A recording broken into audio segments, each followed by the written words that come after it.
No hay libertad de expresión. Hay periodistas y activistas en la cárcel. Promueven la corrupción en Europa para defender sus intereses. Nos hacen chantaje con la inmigración, con el terrorismo, con el narcotráfico. Creemos que espían a nuestro gobierno. Pero les tratamos como si fueran amigos. Soy Juan Luis Sánchez. Hoy en Un Tema al Día, España-Marruecos. Tragando sapos de un vecino tóxico.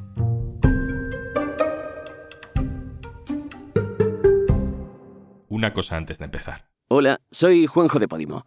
¿Sabes que Podimo es una app en la que puedes escuchar un montón de podcasts de true crime, conversaciones loquísimas, entrevistas, humor, vamos, un poco de todo?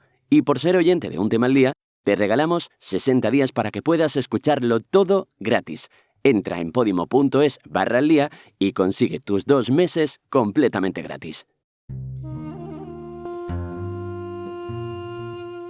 Pedro Sánchez llega hoy a Marruecos. La reunión tiene categoría de gran cumbre internacional. Viajan con el presidente 12 ministros, entre ellos alguno de los que tuvo el móvil hackeado con Pegasus la última vez que Marruecos se molestó con España, porque Marruecos se enfada y nos castiga, pero España siempre pone buena cara. Es una muy mala idea hablar mal de tu vecino, es una muy mala idea ofender a tu vecino, solo puede complicar y empeorar tu vida ofender a tu vecino. Mostrar respeto por tu vecino en tus manifestaciones públicas, incluso en privado, es una regla determinante de buen comportamiento para tu propio bienestar. Si la transgredes, tu seguridad y tu bienestar empeoran dramáticamente. Este es Juan Fernando López Aguilar, fue ministro con Zapatero, ahora es eurodiputado. Se le entiende perfectamente cuando explica por qué España prefiere mirar hacia otro lado ante las vulneraciones continuas de derechos en el país vecino. Créanme, todo ese discurso despiadado con Marruecos no es inocuo, tiene consecuencias. Y esas consecuencias no son buenas para nosotros. Marruecos está ahí al lado y no podemos prescindir. Es nuestro vecino inexorable. La única forma de relacionarnos con esa realidad es desde el respeto mutuo, y eso hay que construirlo. Tragando saliva o sapos, si hace falta. Así que allí estamos, en Rabat, tragando sapos. En el viaje hay un periodista del diario.es, José Enrique Monrosi. Le he pedido que nos cuente qué podemos esperar de este encuentro. Acabamos de aterrizar en Rabat, el grupo de periodistas que vamos a cubrir la expedición del gobierno en su visita a Marruecos. Está previsto que desembarque casi medio Consejo de Ministros este miércoles a eso de las 4 de la tarde, encabezados por el presidente del gobierno, Pedro Sánchez. No viene ninguno de la parte de Unidas Podemos. Yolanda Díaz, de hecho, es la única vicepresidenta que no acude a una cita que desde el gobierno español califican como histórica. Hace 8 años que no se celebran reuniones de alto nivel entre España y Marruecos, y la califican de histórica porque además el número de acuerdos que se van a firmar va a ser de 20, muchos de ellos importantes relacionados con acuerdos comerciales, pero también uno de los puntos fundamentales que va a tener este encuentro va a ser la gestión en materia migratoria. El gobierno asume que el giro en su política exterior respecto a la postura del Sáhara, alineándose con las tesis de Rabat para defender una autonomía para el Sáhara Occidental, supone un cierto desgaste en política interior en España, porque es un tema especialmente sensible para sus bases, para las bases de la izquierda en general y también para sus socios de gobierno en particular. Sin embargo, el Ejecutivo de Pedro Sánchez defiende que ese giro en la política exterior española ya ha tenido sus efectos diplomáticos y las cifras hablan de un descenso notable en la llegada de pateras a las costas españolas, también a las Islas Canarias. El gobierno se ve obligado a obviar todo lo que ha pasado. Nosotros no tenemos por qué hacerlo. Irene Castro, hola. Hola, Juanlu. Irene Castro es la corresponsal en Bruselas del diario.es y además ha acompañado al gobierno en muchos de sus viajes oficiales por el mundo. Irene, el propio presidente y al menos un ministro en este viaje van a tener que mirar para otro lado, pero desde un punto de vista casi personal. La crisis por el hackeo de sus móviles con Pegasus está todavía muy cerca, hubo mucha tensión, todo el mundo da por hecho que fue Marruecos quien espió a los ministros por la crisis del Sahara. Recuérdanos el caso. No sé hasta qué punto la tensión se derivó de que Marruecos espiara, o presuntamente fuera Marruecos quien espiara al presidente y a varios ministros, o fue el conflicto lo que derivó en ese espionaje.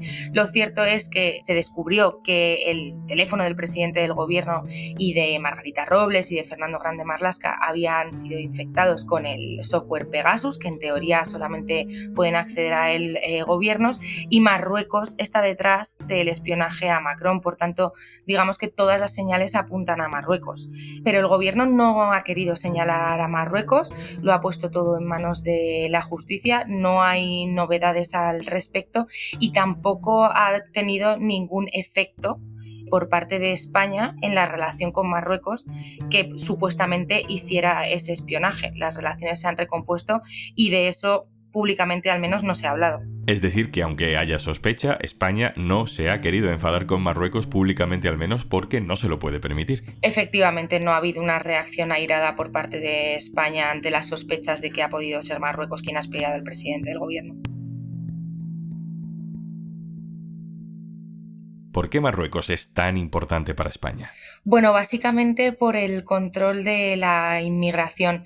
Como Marruecos es la frontera que tenemos con el continente africano, hay un acuerdo por el cual controla las llegadas de personas que quieren entrar en España y en muchos casos las repele. Pues déjame que le pregunte a nuestra compañera especializada en inmigración, Gabriela Sánchez. Le preguntamos sobre la carga simbólica que tiene este viaje y el precio que pagamos en derechos humanos por la relación con Marruecos. Hola Juanlu, pues las buenas relaciones entre España y Marruecos suelen traducirse en un aumento del control migratorio por parte de Marruecos y por tanto generalmente en una reducción de las llegadas irregulares a España. Pero esto claro, siempre tiene un precio, muchas veces invisible, aunque otras lo hemos podido ver de forma muy clara.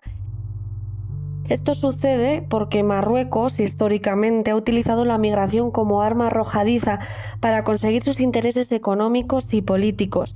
Lo vimos, por ejemplo, de forma muy evidente con lo ocurrido durante la crisis migratoria de Ceuta. Entonces Marruecos permitió la entrada a España de cerca de 10.000 migrantes, la mayoría marroquíes, los dejó pasar. Esto evidenció que Marruecos quería conseguir algo y pronto supimos qué era. Meses después, España dio un giro histórico a su postura con respecto al Sáhara Occidental y complació a Marruecos.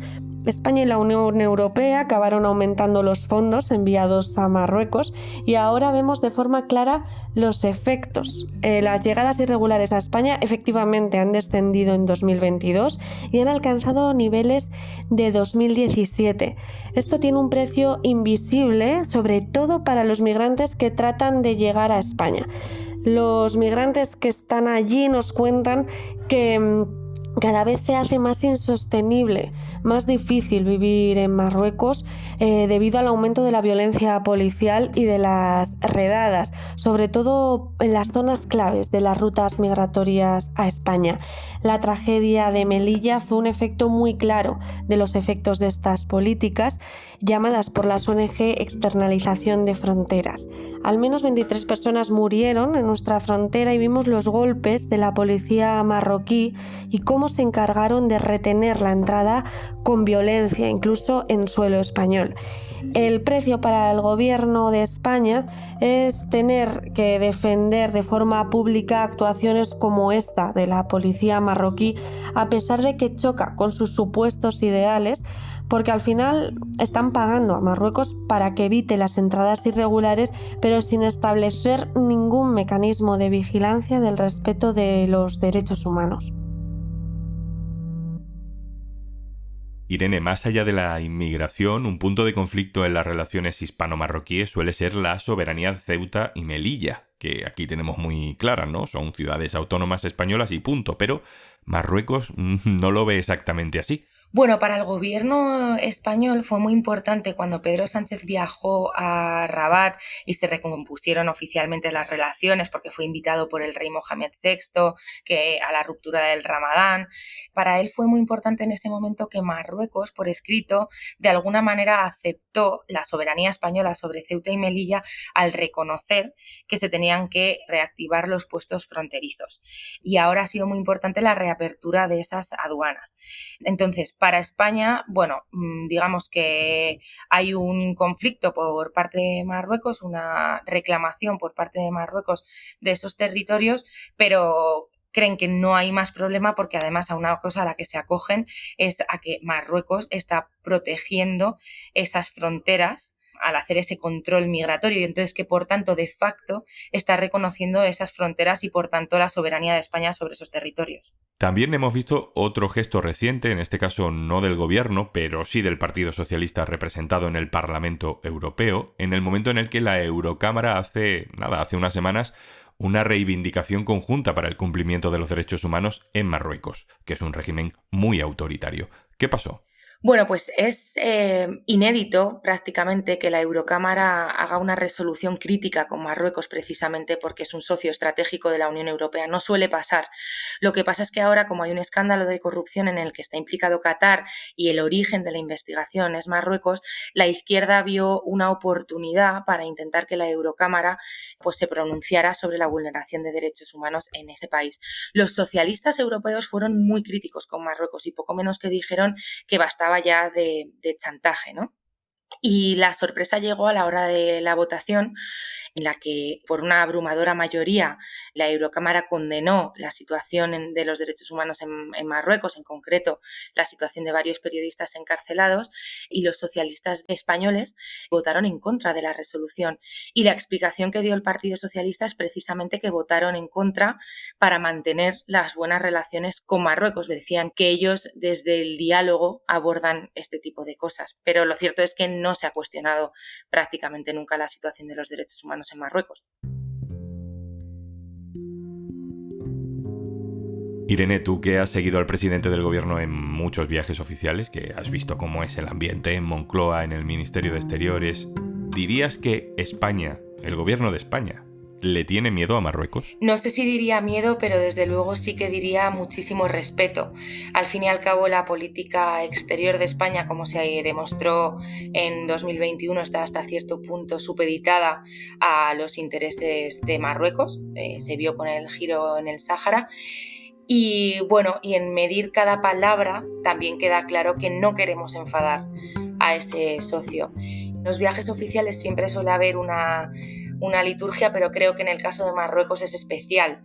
El presidente del gobierno iba invitado a cenar con el rey y el gobierno de España a eso le dio muchísima importancia, ¿no? Porque decían que eso era como un gesto absoluto de amistad, pero lo cierto es que a los amigos les podemos decir ciertas cosas que a Marruecos no.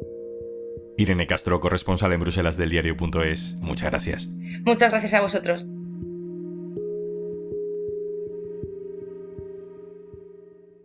Y antes de marcharnos, estábamos pensando que posiblemente te apetezca escuchar un montón de podcasts y audiolibros y te venga bien disfrutar de 60 días gratis de Podimo. Así que por ser oyente de Un Tema al Día, si entras en podimo.es/aldía y te registras, los tienes sin sorteos ni letra pequeña. 60 días gratis de Podimo para que escuches tus podcasts o audiolibros favoritos y descubras muchos nuevos. Y ahora también en tu ordenador, porque es cómodo descargar Podimo en tu móvil y llevarlo a todas partes, pero también escucharlo mientras trabajas o curioseas las redes sociales. Ves fotos de tu último viaje esperando con ganas al siguiente o buscas recetas para darte un homenaje en tu próximo día libre. Hagas lo que hagas, puedes hacerlo escuchando charlas divertidas, aprendiendo un montón de curiosidades, pasar un poquito de miedo con algunos de los true crimes más impactantes o escuchar ese audiolibro que llevabas mucho tiempo queriendo escuchar y no encontrabas el momento. 60 días gratis de podcast y audiolibros en podimo.es/aldía. Esto es Un Tema al Día, el podcast del diario.es. Si te gusta lo que hacemos, necesitamos tu apoyo. Hazte socio, hazte socia en eldiario.es/socio. Este podcast lo producen Carmen Ibáñez, Marcos García Santonja e Izaskun Pérez. El montaje es de Pedro Nogales. Yo soy Juan Luis Sánchez. Mañana, otro tema.